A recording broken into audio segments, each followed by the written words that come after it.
Hi everybody, I'm glad to be here sharing my research work, the impact of a practical course with a differential focus on English language teaching to early childhood and licenciatura en lenguas extranjeras con énfasis en inglés at Universidad Nacional Abierta y a Distancia. My name is Fredy Molano. I am a student in Master in Pedagogical Mediation in English Learning, and for this work, I focus on this differential focus on English language teaching to early childhood. From this starting point, I found the absence of a specialized preparation course for teaching English to these very young learners. And then I found some works that are the ground of my research. Galbao and Hawaki Furlan, for example, 2021, they state that early childhood education requires well-trained teachers, not only in language but in pedagogical skills. Lee et al. 2016 state that teacher education programs play a critical role in preparing these teachers to teach English effectively in the case of very young learners. And Jaramillo et al. 2017 state that effectively teaching English in preschool requires teachers to understand the language teaching methodologies and also the pedagogical approaches. So this is a complete focus on language skills and also pedagogical skills. Well, I've designed this research question by asking to about what are those potential institutional benefits of a practical course with this differential focus on early childhood for UNAT. And I've researched some previous works to see if there are any focus on these learning English at this very young age. And I found a methodology progression suggested in 2016 in Colombia by the Ministry of Education, in which they include an holistic development for transition per school, which means it's important in Colombia to start by this population. Also, I found some works from, for example, in Serbia. They have Serbian as third language, but the instruction is given in English as a second language, and they start from the age of 3 to 5 years old. And all this done through a communicative language teaching, which means this is a worry about uh, learning English at this very young age in many countries like Colombia and Serbia and others that you see on my research in deep. Then I found three hypotheses. The first one is that this practical course, with this differential focus on early childhood, can enhance the pedagogical competencies of the lay students. They gain more skills, more relevant skills to teaching young learners. And the hypothesis number two states that the design of this course will refine the curriculum and aligning this curriculum to the evolving needs and demands of English language education. The third hypothesis states that this course is focus on these very young learners can contribute to the attractiveness of this Lilate program and can also be appealing to these prospective undergraduate students in pursuing the career in English language teaching. The research objective is to investigate these potential benefits of this practical course with this differential focus on early childhood. To achieve this goal, I have these three steps. The first one is to contrast the different curricula from different bachelor programs, Bachelor of English, that are similar to lay. Second one is to analyze opinions of tutors and directors of the immersion pedagogical route in Lilei regarding this topic, this course. And finally, evaluate the benefits of this practical course with the results. This is a mixed method, so it includes qualitative and quantitative data. From the qualitative point of view, we have the opinions from teachers and tutors regarding the state of the problem at UNAT. From the quantitative point of view and with a descriptive form, we have the data that we have from the different public or private universities with programs similar to delay and the average of academic credits among these universities, these programs. The population I have is 41 certified bachelors of English programs in Colombia, according to the Ministry of Education. And sampling is eight voluntary participants, includes professors in the immersion practice route in courses at UNAT.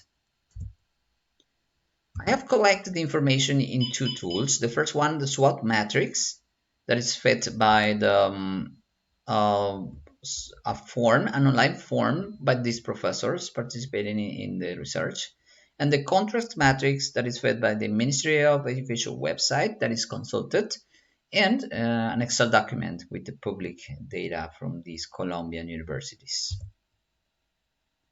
This process starts with the phase number one, that is the informed consent to the national leader, tutors, and directors from NAT courses from this immersion practice. So this inform is sent to them, and there is a short presentation of the research and the objectives, and a link is sent to these participants, voluntary professors. And in phase number two, the contrast data matrix is fed. All the information is collected from public universities and with these programs aimed to research in English language. All this information is taken from the Ministry of Education website and universities websites that is of course open to everybody who wants to collect, who want to check it, this information.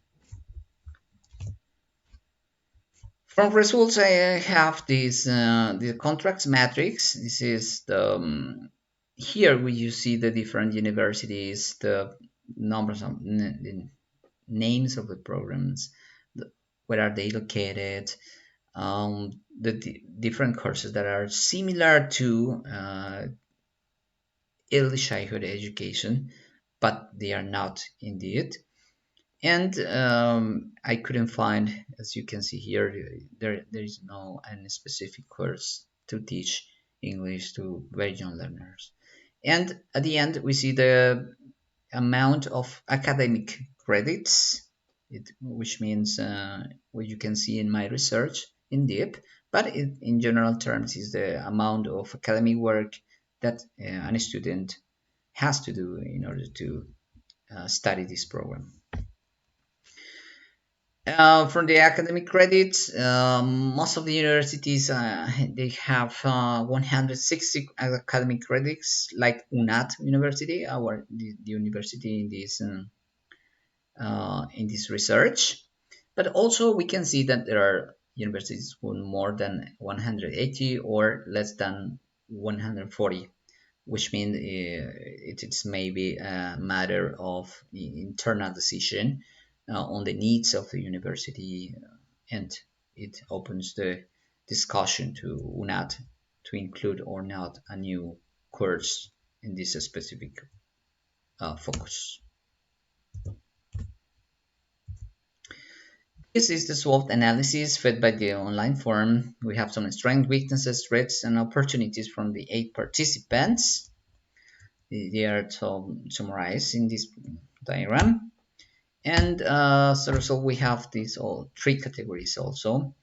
They are based on the 3 hypotheses, and each category has 2 subcategories that are analyzed here in this slide. The first one is concerned about the perceived implications of the differential practical course. From the fostering the inclusivity in language inclusion, participant 8 in the SWOT analysis states that inclusion and continuous improvement can be part of the design of this course. So all these categories are focus on the design of this course. The perception of FUNAT as a leader in this field of work, the early childhood education, is also an opportunity, according to participant number 5, who state that innovation in strategies can be done through the design to this course. Second category is the impact on qualifications of undergraduate students in Lillet. They can gain a competitive edge in the job market. So according to participant number 2, students' qualifications can be enhanced through this course. And according to participant 8, a broad field of work is possible from this course. And finally, some abilities to apply the knowledge skill in different teaching environments is seen by participant number 1 as an opportunity and a strength from the virtual environment that UNAT has. Participant number 2 sees the diverse practice scenarios also by our virtual education, and some opportunities like participant 7, some digital designs of the resources also by the experience UNAT has. The last category is challenges and barriers, resource limitation and constraints. So some weaknesses, participant 3 sees that access to didactical resources is limited currently. And participant 6 says that there are not enough tutors for a new course. And there are also some concerns about this course from these tutors at UNAT. Participant number 1 say that too many practice hours can be negative for the program. Participant number 2, not enough practice scenarios can bring some difficulties. Participant number 4, heavy workload for tutors can be also negative. Participant 5, states that there is a lack of experience with disabled students in these early childhood matters. There are also some threats, students dropping their studies because of a new course with more practice scenarios. And participant 2 state that non-modification practice courses can be also be a problem for UNAT. And participant 8 states that low competitiveness is also a concern. The discussion starts with further research on the course contents.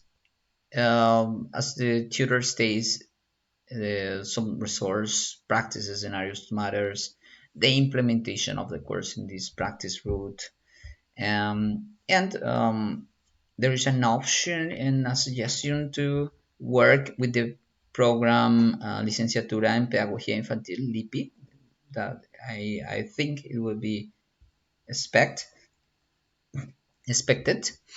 So they have experience in very young learners, and Lillet has experience on teaching English, so a joint work can be possible. Include resource allocation, the recruitment of new professors, the identification of practice scenarios, course design considerations, the integration into the practice route of Lillet of this new course. This deserves a profound analysis. It deserves the analysis of viability of these options. So this course can be mandatory, elective, or be part of the practice route from both Lillet and the LIPI. So it is just an internal discussion. And of course, these are the references from this research. So I appreciate all your attention, and if you have any questions on, I will be here for all of you. And thank you so much.